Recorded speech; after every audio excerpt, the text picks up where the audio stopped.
Congratulations, you're rich. Now what? In this video, I'm sharing my personal story of retiring early, and I'm going to break down the 3 biggest unspoken truths of FIRE and why I'm going to encourage you to flip your mindset and actually stop following the FIRE movement. Let's be real, everyone who dreams of early retirement is just chasing the same thing. Freedom. Freedom from the 6 a.m. alarm. Freedom for the boss you can't stand.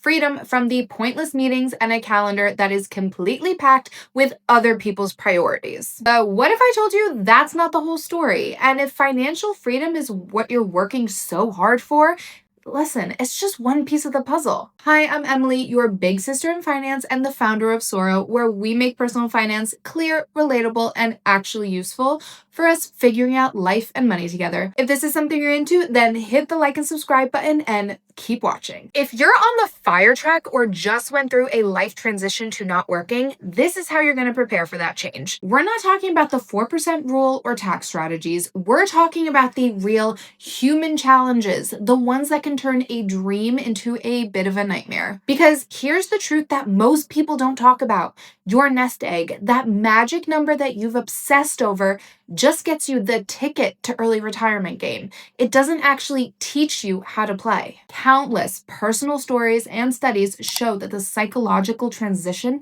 is often way harder than a financial one. In fact, some research links early retirement to a decline in health and a higher risk for anxiety, depression, especially those who retire without a clear plan. When I first retired, it was pure bliss. The dishes and laundry and dinner stopped stressing me out without the added pressure of a 9 to 5. And I did all the things you're supposed to do. I slept in. I hit the gym in the middle of the day. I did a solo trip with my daughter, just the 2 of us for a week. It was the honeymoon phase of retirement. And I'm not gonna lie, it was pretty incredible. For a few months, it feels just like the best vacation of your life. But then something strange starts to happen. The vacation vibe begins to fade. The novelty wears off. I remember waking up one Tuesday morning and I didn't have a reason to leave the house. I was looking at a completely empty calendar. No emails to check, no projects to manage, no team to lead. And instead of feeling free, it felt empty and lonely. A blank calendar can look a lot like a void. I realized I'd spent so much time planning my finances for this moment, but almost zero time actually planning my life. The structure, the daily challenges, the social buzz of an office, it was all gone. Suddenly, the question wasn't, can I afford to retire? It was, what on earth am I going to do now? And this is when the cracks start to show. The first unspoken truth hits you hard. For most of our adult lives, our identity is wrapped up in our career.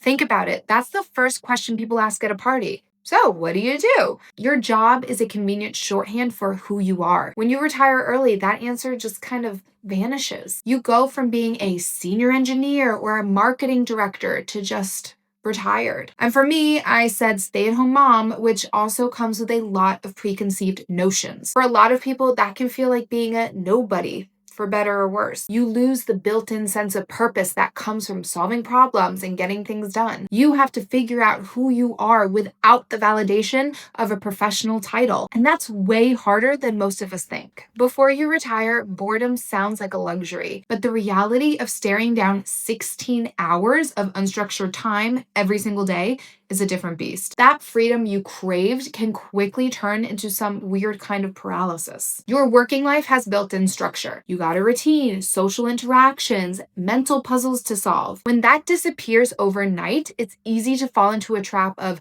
watching TV for hours or scrolling endlessly online. Not because you want to, but because there's no compelling reason to do anything else. Many retirees are shocked by how fast boredom sets in and how much they actually miss that simple framework that having a job provided. And this isn't just about finding hobbies, it's about replacing core structure that has guided your life for decades and guides pretty much our whole society. Okay, so this is one of the most surprising psychological traps.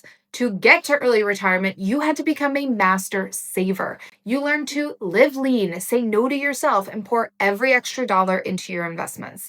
You built a powerful habit of accumulation. And then you have to flip the switch and start doing the exact opposite.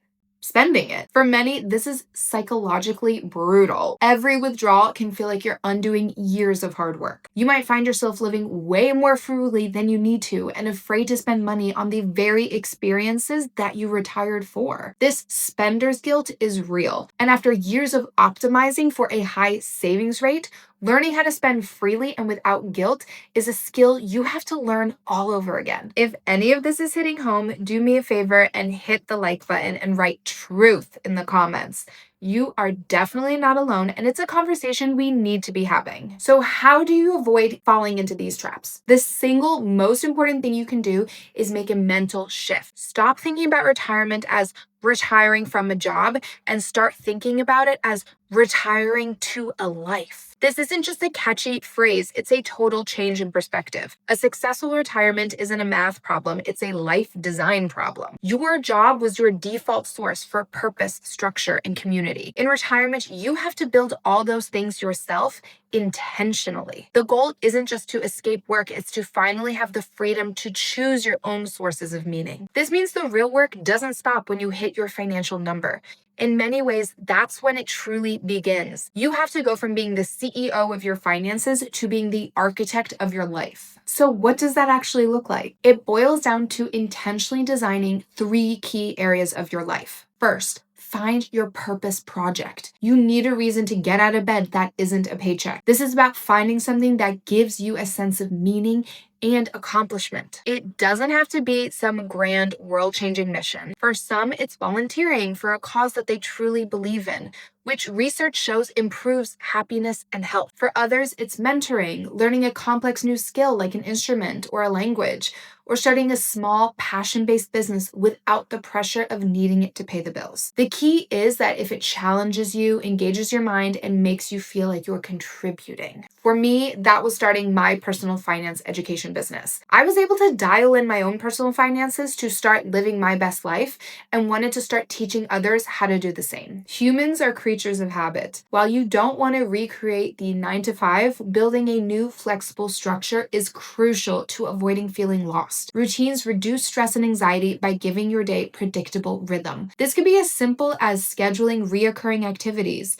Mondays are for fitness and learning, Tuesdays are for volunteer work, Wednesdays are for social lunches, and so on. A routine anchors your week and ensures you're making time for what truly matters instead of just letting those days kind of blur together. Your workplace is often your main social hub. When you retire, especially if your friends are still working, you can face serious isolation. You have to be proactive about building new connections.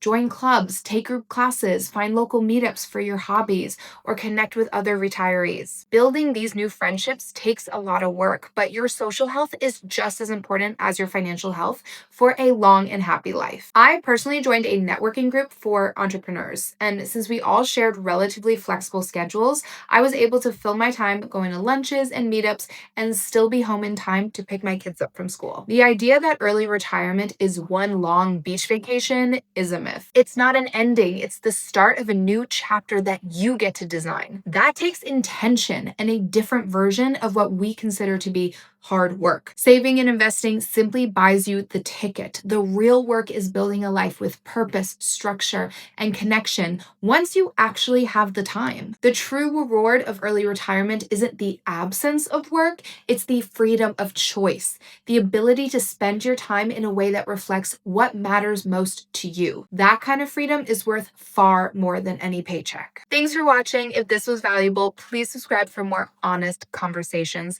about financial independence and life design. And I'm curious, what are you planning to retire to? Let me know in the comments below.